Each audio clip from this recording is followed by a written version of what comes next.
by Ashish Ki Zindagi।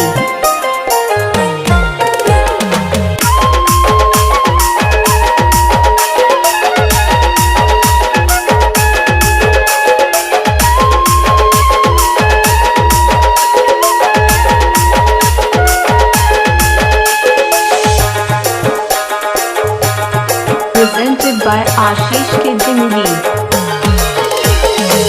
चला दीदी चला जाओ यीशु के वचन में जीवन पाएला।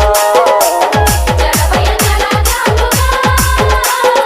मसीह के वचन में जीवन पाएला। यीशु के वचन में जीवन पाएला। मसीह के वचन में जीवन पाएला।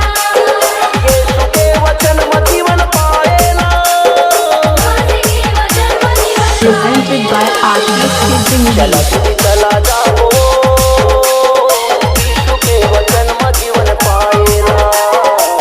चला भैया चला जाओ मसीह के वचन में जीवन पाएला।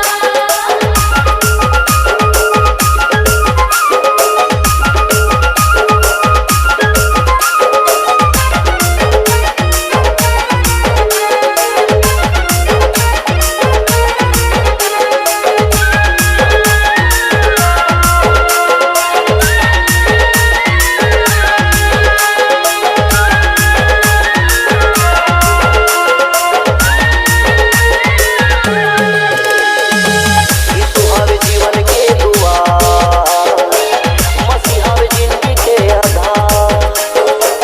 जगत से करके वो हा प्यार, प्रेम माया देखे औ दुलार।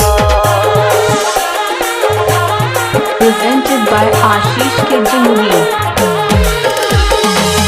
यीशु हमें जीवन की दुआ, मसीह हमें जिंदगी के आधार। जगत से करते वो प्यार, प्रेम माया देखे औ दुलार। यीशु के वचन में शांति पाएला। मसीह के वचन में मुक्ति पाएला। यीशु के वचन में शांति पाएला। मसीह के वचन में मुक्ति पाएला।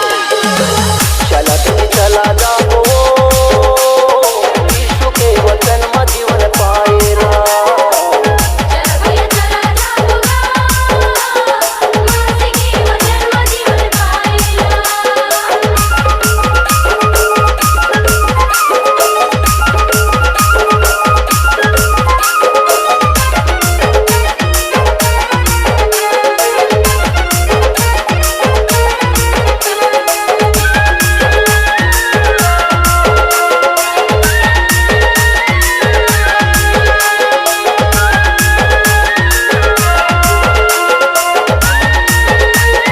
Presented by Ashish Ki Zindagi।